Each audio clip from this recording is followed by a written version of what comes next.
بینەرانی خۆشەویستی تەلەڤیزیۆنی کۆمەڵە خۆشحاڵم لەوەی کە جارێکی تر لا بەرنامە ئێمە بینەران دەبمە میوانی ماڵەکانتان.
بینەرانی ئازیز بەرنامەیەم هەفتەیەمان بە بابەتێک دەست پێ دەکەین لە ژێر ناوی منداڵ دەبێ منداڵی بکات. نظامی سەرمایەداری هۆکاری سەرەکی دیاردەی منداڵانی کارە. هێزی کاری منداڵان هەرزانە، ئەوان توانایی داکۆکیکردن لە مافی خۆیانیان نییە و بە ناچار گوێ بە فەرمانێکی کەمتەوەقۆن. ئەم منداڵانە بە زۆری لە ناوەندە نائەمنەکاندا بەکاردێن و بە شێوەی ڕێژەیی تووشی زۆرترین ڕووداوی کار دەبن. بێبەش بوون لە قۆناغی منداڵی و گەشە و هەڵدانی سروشتی، بێبەش بوون لە خوێندن، بێبەش بوون لە بەهداشت و دەرمانی گونجاو لە پاڵ ڕووداوی شوێنی کار، تەنیا گۆشەیەک لەو مۆسیبەتانەیە وا منداڵانی کار بەدەستیەوە دەناڵێنن. بەهۆی ئەوەی کە بەشێک لە منداڵانی کار منداڵانی خیابانین، ئەو مناڵانە لە بەردەم مەترسی سوءئیستفادەی جنسی و بەکارهاتن لە گواستنەوەی مادە هۆشبەرەکانیشدان. نەتەنیا قاچاقچیانی مادە هۆشبەرەکان لەم منداڵانە سوءئیستفادە دەکەن، بەڵکو سوپا و هێزە ئەنجامیەکانیش لەم مەیدانەدا چالاکن. ئەمانە بەشێک لە موسیبەتە دیاردەکانی مناڵانی کارە. ئەوان نەتەنیا وەکو منداڵانی کار بە توندی چەوساونەتەوە و خەریکە لە ژێر چرخی ستەم و زۆرداریدا وردەبن، بەڵکو وەکو منداڵانی ئەفغانستانیش دەکەونە بەرستەم، هەڵاواردن و ئەزیەت و ئازار لەلایەن خاوەنکاران و شوێنیزمی ئێرانیەوە. دیارە کۆماری ئیسلامی وەکو خاوەنکارێک زۆرترین کەڵکی لا هێزی کاری منداڵان و لەوانە منداڵانی ئەفغانستانی وەرگرتووە و وەردەگرێت. لە کاتی شەڕی ئێران و عێراقدا زۆرێک لە مناڵانی ئێرانی و ئەفغانستانی کار و خیابانی وەک بۆ کۆکردنەوەی مین نێردرانە مەیدانەکانی مین. مناڵانی کار و خیابانی بە ئێرانی و ئەفغانستانی بەشێک لا کێشە و گرفتی ئینسانی و سنفی چینی کرێکار لە ئێراندان. ئەم مناڵانە لە نێو سیستمی سەرمایەداری لە دنیا و لە ئێراندا ئامرازێکن بۆ هەرچی هەرزانتر هێشتنەوەی هێزی کاری سەرجەم کرێکاران، کێشەی بەدخۆراکی، خوێندن، بێهداشت، گەشە و پەروەردەی مناڵانیش بە تەواوی دەکەوێتە سەر کێشە و گرفتە کرێکاریەکان. لە ئاستی جیهاندا لە ئاکامی چەندین دەیە خەبات و تێکۆشانی کرێکاری و ئینسانە پێشکەوتن خوازەکاندا لە وڵاتانی گەشە کردووی سەرمایەداریدا گەلێک بەرپرسیارەتی بەسەر دەوڵەتەکان داسەپێنراوە. ئاست و ڕێژەی ئەم مافانە بە نسبەت بە هێزی چینی کرێکاری ڕێکخراو لە هەر وڵاتێکدا جیاوازە. وەکو نمونە کاری مناڵ لە قانونی ئەم جۆرە وڵاتانەدا قەدەغەیە. تەمەنی منداڵ لە هەندێک وڵاتدا 16 و لە زۆر بەشیاندا 18 ساڵە. لەم مەودا تەمەنیەدا منداڵان نابێت کار بکەن، بەڵام دەتوانن دەورە ببینن. لەم جۆرە وڵاتانەدا ئەو خاوەن کارانەی کە منداڵان وەکو کاراموز بەکاردێنن نەتەنیا خۆیان هەڵدەستێک بۆ منداڵانە ناتەن، بەڵکو یارمەتی داراییش لە دەوڵەت وەردەگرن. لە هەمان حاڵدا بەشێک لەو مناڵانە لەژێر ناوی کاراموزیدا وەکو کرێکارێکی بە تەواومانە بەکاردەهێنرێن و دەچەوسێنرێنەوە. لە ئێرانە ژێر دەسەڵاتی کۆماری ئیسلامیدا بارودۆخی بە تەواوەتی نامرۆڤانەیە.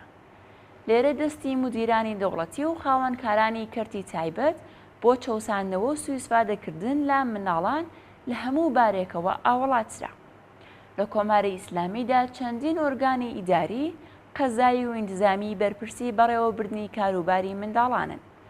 زۆر بەیان و بەتایبەت هێزە ئینتزامی و قەزاییەکان وەکو وێڵگەرد، سواڵکەر یان زاتەن مرۆڤکوژ چاویان لێ دەکەن.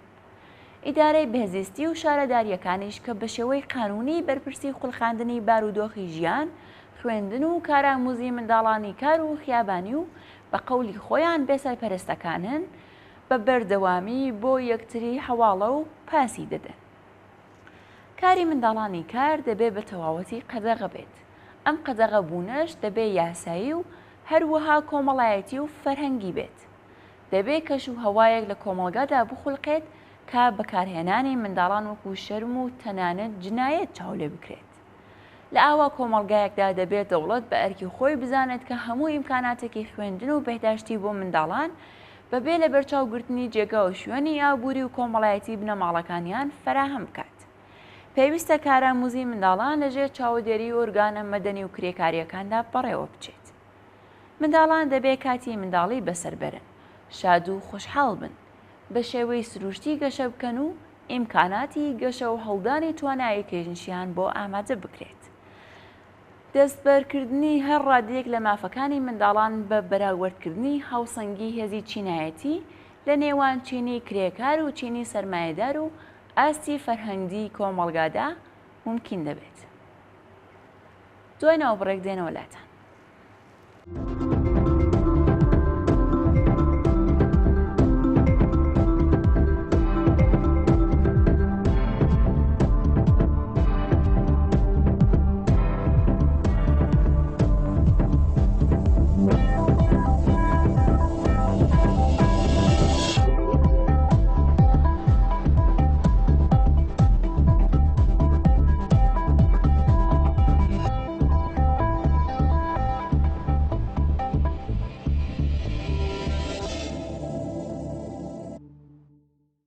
کاری ژنان و دژواریەکانی بابەتێکی دیکەی ئەم هەفتەیە ئێمە و بینەران و هیوادارین سوودی لێوە بگرن. ژنانی شاغڵ لە بازاڕی کاری ڕەسمیدا لەگەڵ گەلێک موسیبەت و بێمافیدا بەرەوڕوون.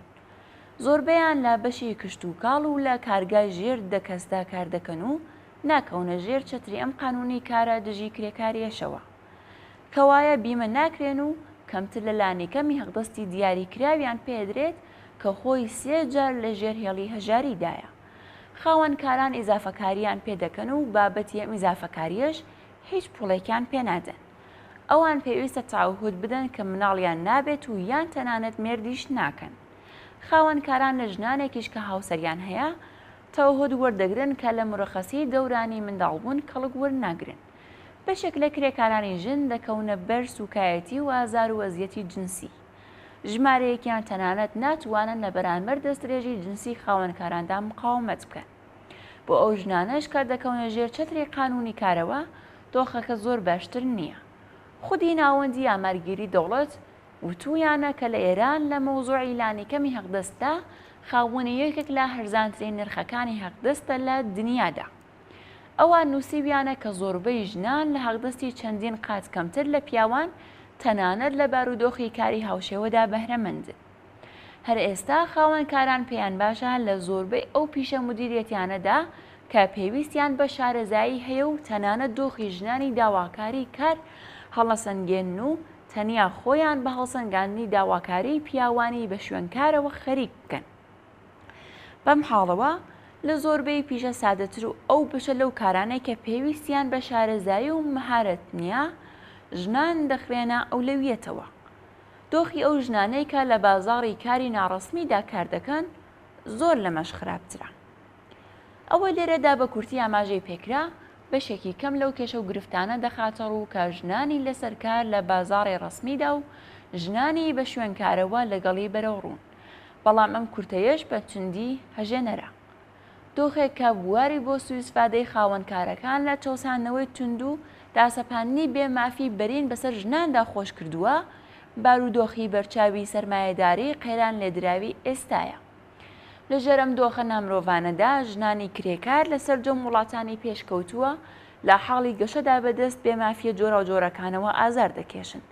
بەڵام ژنانی کرێکار لە ئێران بەنسبەت ژنان و پیاوانی کرێکار لە وڵاتانی پێشکەوتوی سەرمایەداری و تەنانەت هێندێک لە وڵاتانی لە حاڵی گەشەشدا زیاتر بەدەست بێمافیەکانەوە ئازار دەکێشن. هۆکارەکەشی ئەوەیە کە حکوومەتی پارێزەری سەرمایە لە ئێران لە دیکتاتۆری مطلقی مەزهەبی لە دژی کرێکاران و بەتایبەت ژنانی کرێکار کەڵک وەردەگرێت. بۆ نمونە قانونی دژی ژنی ئیسلامی ژنان لە ماڵەوە دیل دەکات و وەکو نانخۆری پیاو چاویان لێ دەکات. ئەمەش ئیجازە بە خاوەنکارەدات بە بیانووی ئەوەی کە ژنان نان ئاوەری بنە ماڵە نین، هەقدەستی کەمتر لە پیاوانیان بۆ کاری یەکسان بداتێ و لە ناوەندە نائامنەکانی کاردا بە توندی بیان چەوسێنێتەوە. ژنان لە ئێران بەشێک لە چینی کرێکارن. هەرچی داسەپاندنی بێمافی لەلایەن خاوەنکارانی بەشی دەوڵەتی و بەتایبەت لە دژی ژنان تونتر بێت، پیاوانی کرێکاریش زیاتریان زیان لێ دەکەوێت. ژنان و پیاوانی کرێکار پێویستە شان بە شانی یەکتر تێبکۆشن و خەبات بکەن تا بارودۆخی گشتی چینی کرێکار باشتر بێت. ئەم خەباتە خەباتێکی چینایەتیە کە دەتوانێت شکڵ و شێوەی جۆرە و جۆری هەبێت. ژنان و پیاوانی کرێکار لە هەنگاوی یەکەمدا پێویستە خاوەنکارانی دەوڵەتی و غیرە دەوڵەتی ناچار بکەن دەست لە داسەپاندنی ئەو بێمافیانەی کە تەنانەت لە ڕوانگەی ئەم قانونی کارە کۆنەپەرستانەی ئێستاشەوە نایاساییە بکێشنەوە. خەبات بۆ دانی هەقدەستی یەکسان لە بەرانبەر کاری یەکساندا دەتوانێت شێوەیەکی تر لە خەبات بێت. کرێکارانی ژن و پیاو لە ئێران پێویستە ئیجازە نەدەن کە کەمترین هەقدەستیان لە چاو باقی وڵاتانی جیهاندا پێ بدرێت. دوای ناوبڕێکی کورد دەگەڕێمە وڵاتان.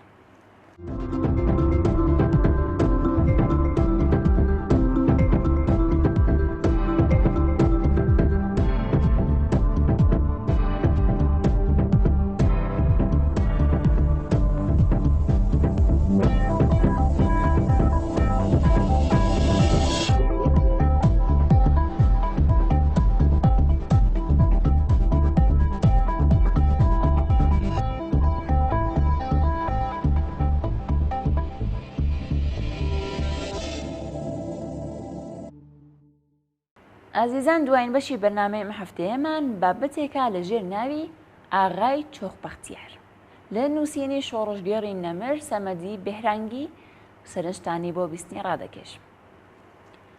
هەر ڕووداوێک ڕوو بدات، هەر بەڵایەک نازڵ بێت، هەر کەس بێتە سەرکار لە هەموو حاڵێکێکدا ئاغای چۆخبەختیار بە خەیاڵیدا نایەت بۆ مەرجەیکە زیانێک بە ئەو نەگەیت و کارێکی بەکاریەوە نەبێ و شتێک لەو کەم نەبێتەوە. ڕئیسێک باشە کە چاوپۆشی لە نەبوونی ئەو لە دایرە بکات و ماستا و گرتنەوەکانی بە حسەبی خزمەتی ڕاستگۆیانەی ئەودا بنێت. وەزیرێک باشە کە پلە و پایەی ئەو بباتە سەر و پارەی زیاتری پێ بگەێنێ. ژیانی ئەو وەکو حەوزێکی مندوایە، بە هیچ قیمەتێک حازر نییە بردێ بکەوێتە ناو ئەو حەوزەوە و ئاوەکەی بشڵەژێ. بنی ئادەمێکی بێکێشەیە، ئامادە نییە تەنانەت لەگەڵ مێرولەیەکیش تووشی کێشە ببێت. بەیانیان لە خەو هەڵدەستێ و لەگەڵ هاوسەر و منداڵەکانی بەرچاوی ئەخوات و دەچێت بۆ دایرەکەی. تەنانەت ئەگەر لەگەڵ بەقاڵ و قەسابی گەڕەکەکەشیان سڵام و چاک و چۆنێکی گەرم و گوڕ دەکات بۆ ئەوەیەکە لە پەیگران پێ نەفرۆشن و گۆشتی بە ئیسقانی پێ بدەن. ئەو لەسەر ئەو باوەڕەیە کە لە دایرە نابێ قسەیەک لەسەر قسەی ڕێز بۆترێ و ژانە سەر بخولقێت. کاری دایرە لە ڕوانگەی ئەوەوە پوڵ دەرهاوردن بۆ ئەوەی کە ژیانی بەڕێ بچێت، کە وایە چ باشتر کە لەگەڵ هیچ کەس قسەی تێک نەگیرێ و ئارامی ژیانی تێک نەچێت. ئەو پێ وایە کە شەرەف و کە لە شەقی بایەخی ئەوەندەی نییە کابنی ئادەم بۆ هۆیەوە لەگەڵ ڕئیس و وەزیر تێبکەوێ، بۆ ئەوەی کە وەکو بنی ئادەمێکی سووک و بێشەخصیەت چاوی لێن نەکەن. لە جیاتی وشەهایەکی وەکو شەرەف و کە لە شەقی وشەی ژیان بەکار دەبات، کە هەم قسەیەکی زلی کردبێ و هەم پاساوێکیشی بۆ خۆی هێنابێتەوە. ئەو ژن و منداڵەکەی زۆر خۆش دەوێ و بەردەوام ترسی لەوەیە کە نەکات بەڵایەکیان بەسەر بێت یان بێسەرپەرست بمێننەوە. مەترسیە کە بەردەوام لە دڵیدایە ئەوەیە کە نەکات لەگەڵ ڕئیسەکەی تووشی کێشە بێ و لەسەر کار لا ببرێت و بنەماڵەکەی لە برسیدا بمرن. ئاغای چۆکبەختیار زۆری ڕەنج کێشاوە، بەڵام نەوەکو گالی لەو سادقی هیدایەت. ئەو ڕەنج دەکێشێت کە بۆچی فڵانە هاوپوڵەکەی پلەیەکی لەو بانترە، یان بۆچی ئاوەڵزاوەکەی ماڵێکی دوونهۆمی هەیە و ئەو ماڵەکەی یەک نهۆمیە. گەورەترین ئاواتی ئەوەیە کە ماشینێکی سەواری لە جۆری فلۆکس واگۆنی هەبێت و لە ئیدارەکەیەوە ڕابگوازرێ بۆ تارانی پایتەخت. بۆ ئەوەی کە بۆ ئاواتەشی بگات بە مافی خۆی دەزانێت کە ماستا و بۆ کەسی سەرەوەی خۆی بکات و کاتێکیش خێزانی ڕئیسەکەی منداڵی بوو دیارەکی بۆ بەرێ بۆ ماڵەوە. پێش ئەوەی زەماوەند بکات جاروبار پێکێکی لێ دەدا، بەڵام دوای ئەوەی کە ژنی هێنا ئەوەشی لە قەدەغە کرا و ئێستا لە دایرەوە یەکڕاست دێتەوە ماڵێ. ئێواران جاروبار لەگەڵ هاوسەرەکەی دەچێتە سینەما. ئەم دوانە لایەنگری سەرسەختی فیلمی ئێرانی. ئەوان دەڵێن فیلمی ئێرانی هەرچەندێش بێبایەخ بێت بەرهەمی وەتەنی خۆمانە. بۆچی پارەکەمان بڕژێنینە گیرفانی خارجیەکانەوە؟ ژنەکە هەوڵ دەدات وەکو ئەکتەرەکانی وڵاتی خۆمان خۆی بڕازێنێتەوە و جلب کاتە بەری. لە ماڵەوە بە کەوشی پاژنە بڵێن بەڕێگا دەڕوا و شۆرتی تیبی بەکاردەهێنێ. منداڵەکانی تەنیا فێری فارسی دەکات. وا دیارە هەردووکیان لەسەر ئەو باوەڕن کە بە تورکی قسەکردن تایبەت با کەسی نەخوێندەوار و دواکەوتووە. جاروبار قسەیەکیش لە پزیشکی بنەماڵەیی دەکات. هەڵبەت ئەو پزیشکەی کام مەتەبەکەی لەسەر کۆڵانەکەی خۆیانە. بەردەوام دەچنە لای کاکی دکتۆر مناڵەکەمان سەری دێشێ. ئاسپرینی پێ بدەین یان ساریدۆن. تەخت و خەوێکی دوونەفەریان هەیە. هیچ شەوێک بەجیا لە یەکتر ناخەون، باوەکو کە 10 ساڵیشە ژن و مێردن تەنیا یەک منداڵیان هەیە. دەواو دەرمانەکەن کە منداڵی دیکەیان نەبێت. پارەکەیان لە بانکی ملی پاشەکەوت دەکەن. دەیانەوێت ماشینێک بکڕن، هەر بۆیە ئاغای چۆقپاتیار لە ئێستاوە خەرێکی فێربوونی شۆفێریە. سەرگەرمیەکەی هەر ئەوەیە بەڕواڵەت کاتی نییە بۆ ئەوەی کە کتێب بخوێنێتەوە. جگەلەوە دەشڵێت کە لە ناو کتێبەکاندا بیر و بۆچوونی دژبەیەک هەیە کە بێکەڵکن و تەنیا دەبنە هۆی ژانەسەر. بەڵام جاروبار و گوفارێکی حوتوانە دەکرێت، چونکە لای وایە بۆ سەرگەرمی باشە و شتێکی بۆ فێربوون تێدا هەیە.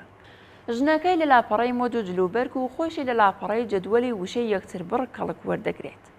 راپۆرت سەبارەت بە ژیانی ئەکتەرەکانی سینەماش دەخوێنێتەوە. بۆ ئێوەی خوێندەوارێشی بچێتە سەرێت جاروبار کتێبهایەکی ئەدەبی و کۆمەڵایەتی دەخوێنێتەوە. بۆ نمونە کتێبەکانی جەوادی فازڵ کە بیستوێتی ئەدەبی و کۆمەڵایەتین. هەردووکیان بیسەری بەردەوامی چیرۆکی رادیۆین، ڕۆژانی جومعەشیان لە بەردەم رادیۆدا تێپەڕ دەبێت. هەفتەی 2 بلیتی شانسی دەکرێن بۆ ئەوەی کە خەڵاتە گەورەکەی وەربگرن. بێ ئەملا ئەولا مەسەبیان قبوڵە، ئامادەنین تەنانەت لە بچووکترین بەشیشی گومانێک بکەن. بەڵام بەم حاڵەشەوە تەنیا ڕۆژەکانی 19 تا 21 ڕەمەزان بە ڕۆژ و دەبن و نوێژ دەکەن. هەمومان ئاغای چۆقبەختیار دەناسین و دیومانە. دراوسێمانە و ژیانێکی بێژانە سەر تێپەڕ دەکات و خۆی بە کەسێکی بەختەوەر دەزانێت.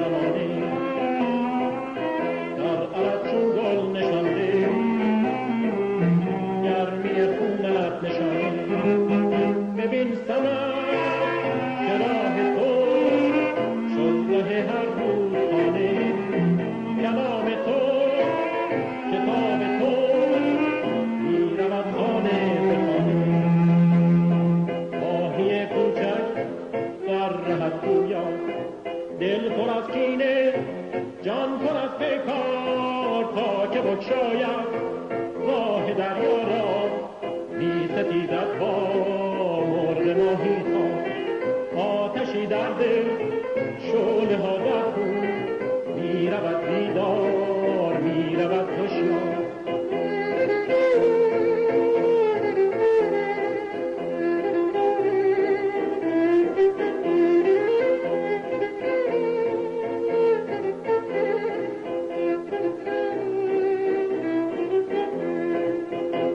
که هر موج عرصان باشد از خون تو پیغام ماهیان جوی باران می شناسندت به هر آن ببین سمر که راه تو شد ره هر رودخانه کلام تو کتاب تو می رود خانه به خانه قصه های تو راه آگاهی با ساد رنج نکات کار ماهی کوچک ماهی دریا می ستیزد با مرغ ماهی خواه آتشی در دل شعله ها در خون می رود بیدار می رود هوشیار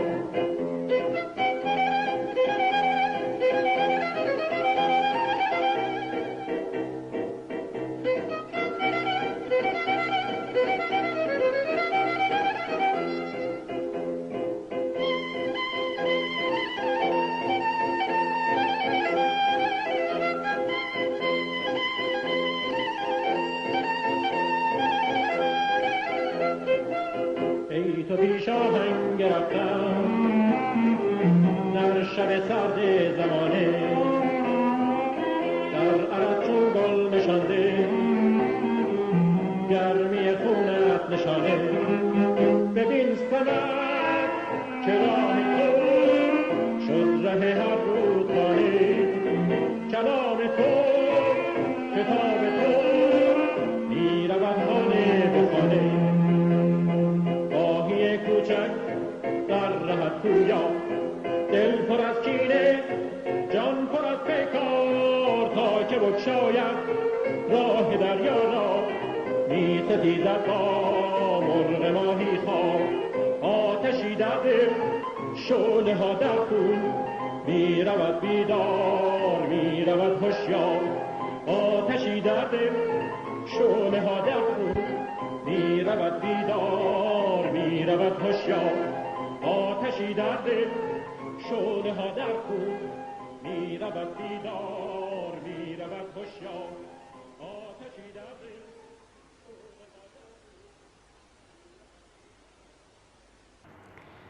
بینەرانی خۆشەویست بەم جۆرە گەیشتینە کۆتایی ئەم هەڵقەیەی بەرنامەیەم و بینەران هیوادارین کە جێگای سەرنجتان بوو بێت و تا دیدارێکی تر ماڵەوە.